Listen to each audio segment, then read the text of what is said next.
আসো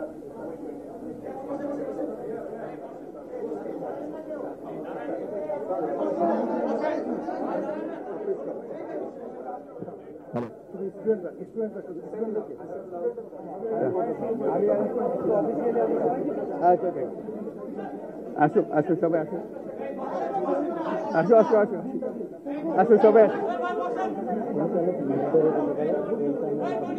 আজকে আমাদের গৌরবের দিন, যে যে বিপ্লবের মাধ্যমে বাংলাদেশ আজকে নতুন বিজয় দিবস সৃষ্টি করল, সেটাকে সামনে রেখে এবং আরো মজবুত করে আমাদেরকে সামনে এগিয়ে যেতে হবে। যারা এটা সম্ভব করেছে, যে তরুণ সমাজ, তাদের প্রতি আমি আবার সমস্ত প্রশংসা এবং কৃতজ্ঞতা জানাচ্ছি তাদেরকে। তারা আমার পাশে আছে। এরা এই দেশকে রক্ষা করেছে, এই দেশকে নতুনভাবে পুনর্জন্ম দিয়েছে, এবং এই পুনর্জন্মে যে বাংলাদেশ পেলাম, সে বাংলাদেশ যেন অত্যন্ত দ্রুত গতিতে এগিয়ে চলতে পারে, সেটাই হলো আমাদের শপথ। সেটা আমরা রক্ষা করতে চাই, এগিয়ে যেতে চাই। আজকে আবু সাঈদের কথা মনে পড়ছে আমাদের, যে আবু সাঈদের ছবি বাংলাদেশের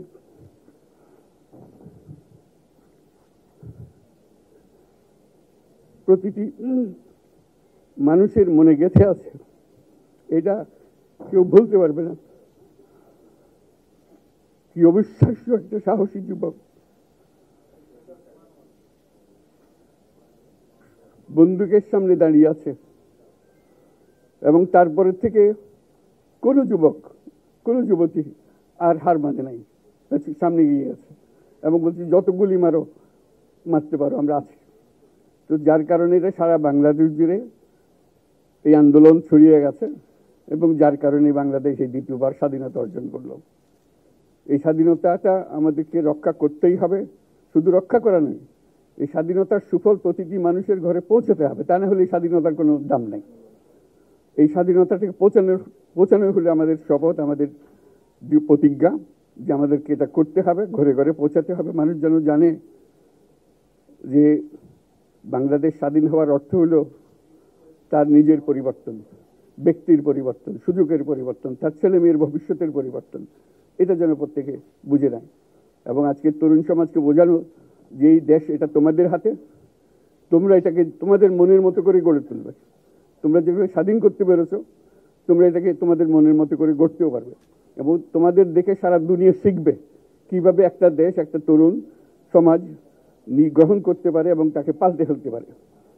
তাদেরকে আমি বারে বারে এমনি উপদেশ দিই যে পুরনোদের বাদ দাও, তাদের এই পুরনো চিন্তা দিয়ে এটার মুক্তি আমাদের হবে না, করি সারা দুনিয়ার মধ্যে এটা হবে না। এটা শুধু বাংলাদেশের কথা না, সারা দুনিয়াকে জুড়ে কথা বলছি। তোমাদের মধ্যে যে শক্তি আছে, যে ক্রিয়েটিভিটি আছে, সৃজনশীলতা আছে, সেই সৃজনশীলতাকেও কাজে লাগাতে হবে। এটা শুধু বই খাতাতে লেখার জিনিস না, এটাকে প্রকাশ করার জিনিস, স্থাপন করার জিনিস, এটা করা।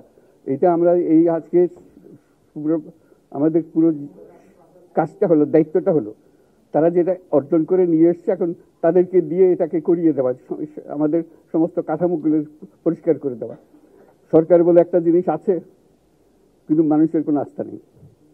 মানুষ মনে করে সরকার একটা দমন পীড়নের একটা যন্ত্র, যেখানে পায়, যেখানে সুযোগ পায় তার একটা কষ্ট দেওয়া, তার থেকে নিমিড়ে দেওয়া, যে সকল স্তরে। এটা হলো তার থেকে কেমন ভাবে সামাল দিতে হবে, তাকে একটা ভয়ের একটা জিনিস, তাকে সামাল দিয়ে চলা, এটা হলো সরকার। এটা সরকার হতে পারে না। সরকারকে দেখে মানুষের বুক ফুলে উঠবে যে আমাকে সাহায্য করবে, আমাকে রক্ষা করবে, আমার সরকার আমার জন্য দাঁড়াবে। সরকার তার জন্য দাঁড়ায় না কোনো সময়। যে সরকার হবে, সেই সরকার মানুষকে রক্ষা করবে, মানুষের আস্থাভাজন হবে। এটা কেউ জোর করে তাকে বলার জেনে আর ভালো আছে, এটা না। সে নিজে নিজে বিশ্বাস করবে, সরকারি লোক দেখলে বলবে আমার লোক, আমাকে রক্ষা করার লোক। সেই আস্থাটা আমাদেরকে ফিরিয়ে আনতে হবে মানুষের মনে, তাহলে মানুষও যোগ দেবে এটাতে। মানুষ এখন পিছিয়ে থাকে যে কিসের মধ্যে আমাদেরকে ঢুকিয়ে দিচ্ছে। আমরা যেন জানতে পারি যে এইটা আমরা সবাই মিলে আমরা অগ্রসর হতে পারি। একটা বড়, সারা বাংলাদেশ একটা বড় পরিবার, এই পরিবার আমরা একসঙ্গে চলতে চাই, এবং আমাদের মধ্যে দ্বিধা দ্বন্দ্ব যা কিছু আছে সরিয়ে ফেলতে চাই, যারা বিপথে গেছে তাদেরকে পথে আনতে চাই, যাতে করে একসঙ্গে আমরা কাজ করতে পারি। এর মধ্যে আমরা শুনলাম, আসার পথে শুনে আসছি যে এখানে আইন শৃঙ্খলার ব্যাঘাত হচ্ছে, মানুষকে আক্রমণ করছে, ঘরবাড়ি জ্বালিয়ে দিচ্ছে, সম্পদ জ্বালিয়ে নষ্ট করছে, চুরি করছে, দিয়ে যাচ্ছে, অফিস আদালতে আক্রমণ করছে, সংখ্যালঘুদের উপর আক্রমণ করছে, হিন্দু, বৌদ্ধ, খ্রিস্টান, আহমদিয়া সবার উপর আক্রমণ করছে। এগুলো হলো ষড়যন্ত্রের অংশ, এগুলো আমাদের বিষয় না। আমাদের কাজ হলো এটাকে রক্ষা করা, সবাইকে রক্ষা করা, এটাকে প্রতিটি মানুষ আমাদের ভাই, আমাদের বোন, তাদেরকে রক্ষা করা এবং আমাদের একটা শৃঙ্খলা ফিরিয়ে আসা। বিশৃঙ্খলা, সহিংসতা এগুলো হলো অগ্রগতির বড় শত্রু। আমাদের যে যাত্রা শুরু হলো সেই যাত্রার শত্রু, কাজে এই শত্রুকে যাতে রোধ করা যায়, তাদেরকে বুঝিয়ে শুনিয়ে হোক, তাদেরকে আইন শৃঙ্খলার হাতে দিয়ে হোক, এটা বোঝাতে হবে। তাকে মেরে পেটে এটা ঠিক না, আইন শৃঙ্খলা নিজের হাতে ঠিক না। তাকে আমাদের আইন শৃঙ্খলা বাহিনী এমন হতে হবে, তাদের হাতে সুপর্দ করলে আমরা নিশ্চিন্ত থাকবে তার একটা বিহিত হবে। এমনগুলো আমরা হাতে দিয়ে দিলাম, 2 টাকা নিয়ে আবার ছেড়ে দিল, এটা যেন আবার না হয়। আমাদের সেই আস্থাটা আমাদেরকে আনতে হবে। কাজে আইন শৃঙ্খলাটা এখন আমাদের প্রথম কাজ। এই আইন শৃঙ্খলা ঠিক না হওয়া পর্যন্ত এটা আমরা অগ্রসর করার জন্য পদক্ষেপ নিতে পারবো না। আপনারা আমার উপরে আস্থা রেখে আমাকে জানিয়েছেন, ছাত্ররা আমাকে আহ্বান দিয়েছে, সেটাতে আমি সাড়া দিয়েছি।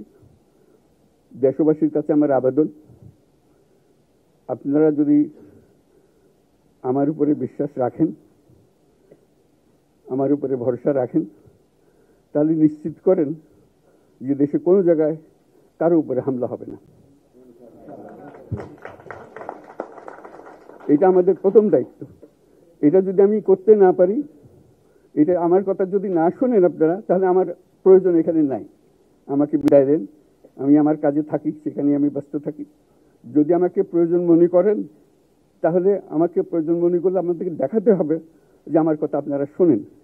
আমার কথা না শুনলে আমার কোনো প্রয়োজন নাই। আমার প্রথম কথা হলো, আপনারা বিশৃঙ্খলা থেকে দেশকে রক্ষা করেন, আপনারা সহিংসতা থেকে দেশকে রক্ষা করেন, যাতে আমরা যা আমাদের ছাত্ররা আমাদেরকে পথ দেখায়, সেই পথে আমরা এগিয়ে যেতে পারি।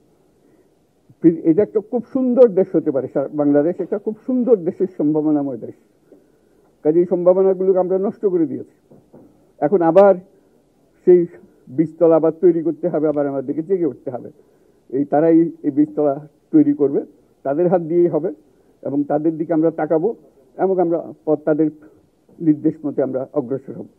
এখানে সরকারি কর্মকর্তা কর্মচারী যারা আছেন, সেনাবাহিনী, বিমান বাহিনী, নৌবাহিনী প্রধানরা যারা আছেন, তাদের প্রতি অনুরোধ, আমরা একটা পরিবার, এইটার মধ্যে যেন আমাদের গোলযোগ না হয়, আমরা একযোগে একসাথে চলতে পারি এবং আমরা তড়িৎ গতিতে একটা সুন্দর বাংলাদেশ গড়ার পথে এগিয়ে যেতে পারি।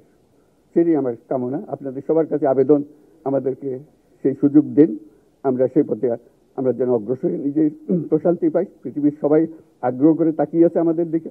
এখানে যখন ছাত্ররা রাস্তায় নেমেছে, পৃথিবীর সব জায়গা থেকে অভিনন্দন এসছে, যে তারা অবাক হয়েছে। আমাদের তো গা শিউরে উঠেছে, প্রতিদিন যা হয়েছে অবিশ্বাস্য কাণ্ড। তাদেরও এটা স্পর্শ করেছে, তাদের তরুণরাও জেগে উঠছে আমাদের ছেলে মেয়েদের এই অভিজ্ঞতা থেকে, তাদের এই সংবাদ থেকে তারাও চোখ জেগে উঠেছে আমরা কি করতে পারি। কাজে আমাদের কাজ হবে এগুলো সম্পূর্ণ করা। আমরা আজকে থেকে শুরু করলাম, সেটা আশা করি আমরা দ্রুত গতিতে এগিয়ে যেতে পারবো। সবাইকে ধন্যবাদ।